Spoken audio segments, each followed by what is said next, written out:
नमस्कार, स्वागत है आपका द फोर्थ स्टेट यूट्यूब मंच पर। मेरा नाम है रविंद्र सिंह शोरान। हमारे साथ जुड़ गए हैं सुशील मानव, देश के जाने माने वरिष्ठ पत्रकार। खबर आई है कि हरियाणा के आईडीएफसी बैंक स्कैम से जुड़े मामले में सीबीआई ने 4 वरिष्ठ आईएएस अधिकारियों के घर पर रेड मारी। कई घंटे तक अफसर वहां रहे, कागजों को खंगाला और कुछ कागज और गैजेट्स को जब्त करके ले गए। अब ऐसा हुआ क्यों? मामला क्या है? अधिकारियों के नाम भी सामने आ गए हैं। अधिकारियों के नाम पहली बार सामने आ गए हैं। एक्सक्लूसिवली आपके पास ये सूचना पहुंच गई है। हमारे पास सुशील मानव जो है। सर नमस्कार, बहुत बहुत स्वागत है आपका। जी नमस्कार नमस्कार, बहुत बहुत धन्यवाद आपका। सर क्या खबर आ गई है सर? कौन कौन अधिकारी लपेटे में आ गए? जी अधिकारी तो का नाम देखिए आप आपको। नाम अधिकारियों का नाम सर 3-4 मिनट के बाद बताना। जी जी जी। अ, कल दोपहर बाद से ही ये चर्चाएं चल रही थी कि चंडीगढ़ में और पंचकुला में कुछ आईएएस अधिकारियों पर सीबीआई की रेड चल रही है। और आप भी उस वक्त अ, लगे हुए थे, मैं भी लगा हुआ था। हम कोशिशें कर रहे थे पता लगाने की, और हमने अपने सोर्सेज दौड़ाए भी सही। पर वही है कि जब तक अ, पूरी पुष्टि नहीं हो तो खबर ब्रेक करनी मुश्किल हो जाती है। जी सर। आज सुबह सुबह सीबीआई ने एक प्रेस नोट जारी किया। तो मेरे पास भी, क्योंकि उनके प्रेस नोट आते हैं, तो उसमें ये था कि CBI conduct searches at 6 premises in connection with the IDFC first bank oblique AU small finance bank at Chandigarh Panchkula and Delhi NCR region. और उसके अंदर इन्होंने डिटेल्स दी हुई थी। अच्छा, डिटेल्स में जो सबसे बड़ी चीज है, हालांकि इस प्रेस नोट में किसी अफसर का नाम नहीं था, मगर उन अफसरों के बारे में जो डिटेल्स में लिखा हुआ था ना, वो बड़ा इंटरेस्टिंग है। उसमें लिखा हुआ है कि during investigation evidence have surfaced suggesting that the public servants, ये उन आईएएस अफसरों के बारे में लिखा जा रहा है, the public servants had colluded with the bank officials and had facilitating in the opening of accounts, comma, transfer of funds and subsequent diversion thereof। अब पहली बार सीबीआई की तरफ से ये आया कि इन आईएएस अधिकारियों ने न केवल इन बैंकों के अंदर खाता खुलवाने में ये बैंक अधिकारियों के साथ कोल्यूड किया, यानी कि उनके साथ मेल जोल मेल मिली भगत की, बल्कि जो उन बैंकों से आगे पैसा ट्रांसफर हुआ बाहर, उसमें भी उनकी मिली भगत रही। और उसका जो सब्सिक्वेंटली डाइवर्शन हुआ, फंड्स का डाइवर्शन हुआ बैंक से बाहर अलग अलग जगह पे, उसमें भी उनकी मिली भगत रही। तो इन प्राइवेट। अधिकारियों की मिली भगत, अब इन इन अधिकारियों की, जिनके बारे में ये सीबीआई ने अपना प्रेस नोट जारी किया है, रेड इसके बारे में, वो केवल इतना नहीं है कि उन्होंने खाते खुलवाए। खुलवाए। खाते खुलवाने के अलावा उनकी बैंक के अधिकारियों के साथ मिली भगत रही कि उन्होंने पैसा ट्रांसफर होना और फिर डाइवर्ट होना, यानी कि जो भी गड़बड़ी हुई है ना, कुल मिलाकर उस सारे उसमें में शामिल उनका शामिल थे। तो शामिल मैंने थे। मैंने सीबीआई में अपने सोर्सेज से फोन करके पता किया। एक सेकंड सर, एक सेकंड। इन सारी गड़बड़ियों में ये 4 अधिकारी शामिल थे, ये जी, दावा है सीबीआई का। जी सर। सीबीआई ने खुद, आप जी ये सर। मानिए ना, जब सीबीआई रिटर्न के अंदर प्रेस नोट के अंदर ये बात लिख रही है, तो आप मान के चलिए कि जो सीबीआई इन अधिकारियों के खिलाफ चार्जशीट पेश करने वाली है, उसमें भी यही आने वाला है, क्योंकि इस बात को उन्होंने उजागर किया है पब्लिकली। Right sir. पब्लिकली उजागर किया है, तो कहने का सर। मतलब ये है, क्योंकि जब सीबीआई ने अपनी पहली चार्जशीट पिछले महीने दाखिल की थी सीबीआई कोर्ट में, उसमें ये कहा था कि ये एक पहली चार्जशीट है, हम कुछ अधिकारियों के बारे में इन्वेस्टिगेशन कर रहे हैं और हम एक दूसरी चार्जशीट भी फाइल करेंगे। ठीक है सर। तो आज जो चीजें सीबीआई ने लिखित में मीडिया को अपने उपलब्ध प्रेस कराए। नोट के जरिए में दी हैं, ये मान के चलिए कि उनकी ये दूसरी जो चार्जशीट है उसका हिस्सा होने वाला है। तो मैं आपको जैसे बता रहा था कि ये जब प्रेस नोट आया तो इसको पढ़ने के बाद, क्योंकि इसके सर अंदर किसी का नाम नहीं था। तो आप नाम तो आपके पास है ना सर? हाँ, तो मैंने मैंने सीबीआई के एक अधिकारी से बात की कि कृपया मुझे अगर आप इनके नाम दे सकें, कौन कौन से अधिकारी हैं और कितने हैं, क्योंकि इसमें इसमें नंबर भी नहीं था अधिकारियों का। इसमें टोटल 6 ठिकाने जरूर लिखा हुआ था मगर नंबर नहीं था। नंबर तो किसी मुझे अखबार जो, में 3 छपा है, किसी में 4 छपा है। हाँ, तो मुझे बताया गया कि 3 आईएएस अधिकारी और एक इंडियन फॉरेस्ट सर्विस के अधिकारी के प्रेमिसेस के ऊपर छापे पड़े हैं।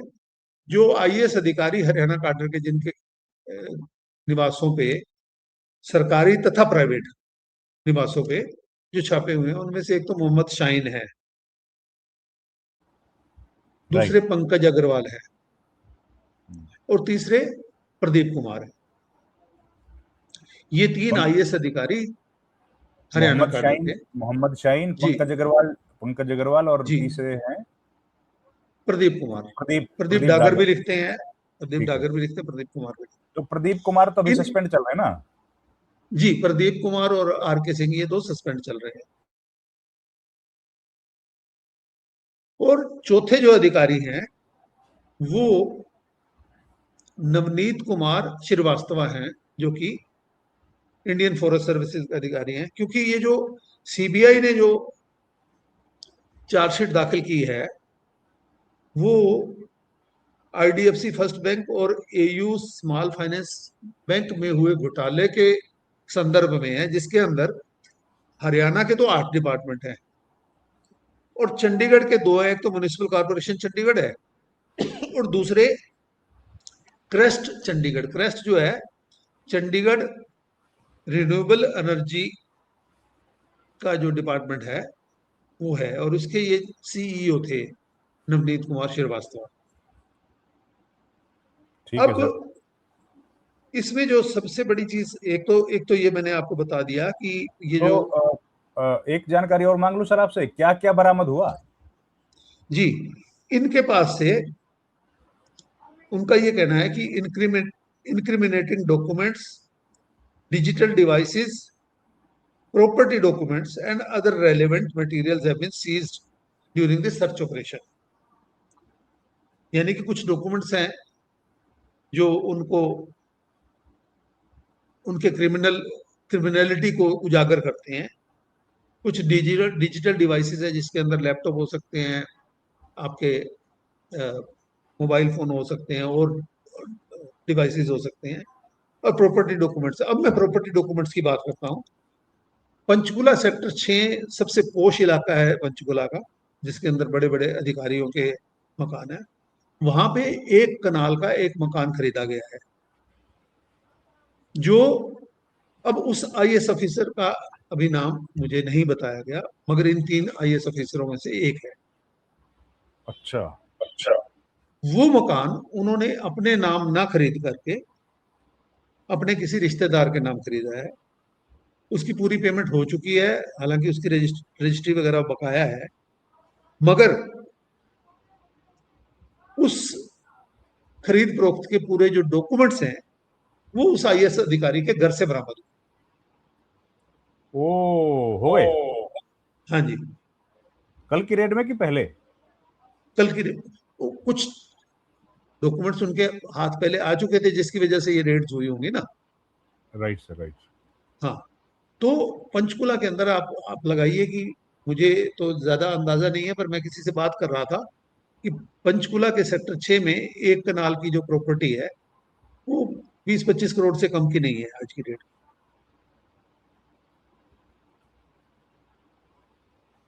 वाह जी वाह।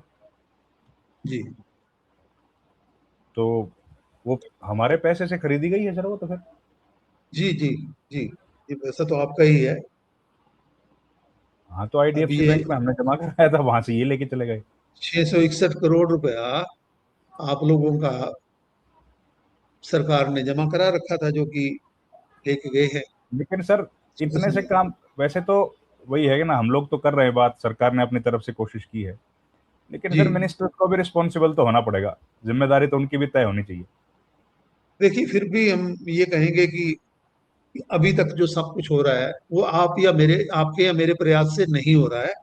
ये सरकार की पहल पे ही हो रहा है, इसमें तो कोई सर संदेह नहीं होना चाहिए। आपका दिल बड़ा है, आप बहुत बड़े दिल के आदमी हैं, इसलिए हम भी, चलो तारीफ तो हम भी सरकार की इस मामले में कर चुके हैं, लेकिन सर जी। सरकार का तो काम है ये। सर सरकार कौन सा एहसान कर रही है?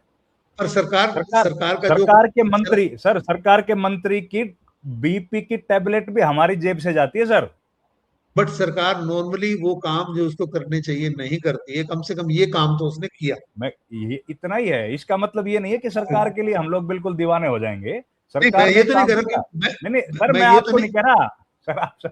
आप बिल्कुल मैं सही ये कह नहीं रहे कह रहा हो। कि सरकार मैं ये नहीं कह रहा कि सरकार वो सभी काम जो उसको करने चाहिए वो कर रही है। मैं कब कह रहा हूँ? पर ये बिल्कुल काम सही तो कह रहे किया। हो। ये ये काम काम तो उसने किया। किया, तो अपन ने तो हाँ। तारीफ करी सर कई बार उसकी, सरकार जी की भी जी की, जी जी। मुख्यमंत्री की भी की। हाँ जी, हाँ जी। हमने तो चीफ मिनिस्टर की भी तारीफ कर डाली सर। जी। अच्छा, एक ये कोई विपम कंसल्टेंसी प्राइवेट लिमिटेड करके एक फर्म है, उसके भी पे भी रेड हुई है। और उसमें काफी पैसा बताते हैं कि उनके खाते में भी ट्रांसफर हुआ, और बाद में वो उसके डायरेक्टर के नाम ट्रांसफर हो गया, और आगे से कहाँ कहाँ गया वो तो सीबीआई अपनी पूरी जांच जब पूरी होगी तो बताएगी। उनके यहाँ भी रेड हुई। तो ये बेसिकली जो कल सर्च हुई है उसके बारे में आपको जानकारी दे सकते हैं। इससे पहले चलिए हम सर, पहले बता ही चुके हैं कि कुल 8 अधिकारियों के लिए सीबीआई ने 17A में परमिशन मांगी थी, जिनमें से ये 3 भी थे। जी सर बिल्कुल। ये तो जी। बड़ी खबर आ गई सर, आपने बड़ी खबर दे दी आज। तो इसका अगला काम तो अरेस्ट भी करना हो सकता है सर। देखिए, अब ये सीबीआई अरेस्ट जो होता है ना, किसी भी इन्वेस्टिगेटिंग एजेंसी के लिए अरेस्ट करना कभी कोई जरूरी नहीं होता है। अरेस्ट तब किया जाता है जब अरेस्ट करना जरूरी समझे। वो चाहे तो सीधे के सीधे चार्जशीट भी उनके खिलाफ पेश कर सकते हैं। उसके बाद once that chargesheet is filed, then these officers have to approach the court for bail, या अरेस्ट या बेल। तो वो जरूरी नहीं है कि सीबीआई पहले उनको अरेस्ट करे। वो सीबीआई की मर्जी पे डिपेंड करता है। अगर वो जरूरत समझेगी अरेस्ट करने की तो वो करेगी, नहीं तो वो सीधे चार्जशीट दे देगी। जी सर, तो ये मामला तो गंभीर है। चलिए सर, आपने डिटेल में बताया, बहुत धन्यवाद आपका। Thank you very much. Thank you sir. धन्यवाद जी, धन्यवाद बहुत बहुत।